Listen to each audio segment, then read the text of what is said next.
রাত 12টা। সোহিনী একা নিজের ঘরে বসে ফোন স্ক্রোল করছিল।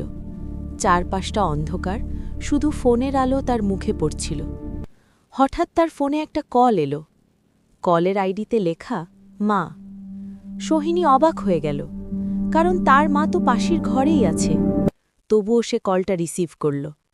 ওপাশ থেকে খুব ধীরে একটা গলা শোনা গেল, সোহিনী, দরজা খুলে দে, আমি বাইরে আছি। সোহিনীর বুক ধকধক করতে লাগল। সে কাঁপা গলায় বলল, মা, তুমি বাইরে কেন?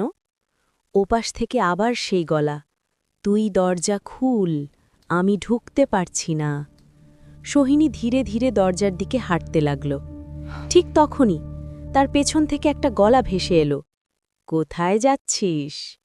সে ঘুরে দাঁড়াতেই দেখে তার মা তার পেছনে দাঁড়িয়ে। সোহিনীর শরীর ঠান্ডা হয়ে গেল। সে কাঁপতে কাঁপতে বলল, মা, তুমি তো এখানে, তাহলে ফোনে কে? ঠিক তখনই ফোনটা আবার বেজে উঠল। সে ভয় পেয়ে রিসিভ করতেই ওপাশ থেকে এবার রাগী গলা, তুই দরজা খুলবি না, আমি কিন্তু ঢুকে যাব। হঠাৎ দরজায় জোরে ধাক্কা শুরু হলো, ঠক ঠক ঠক।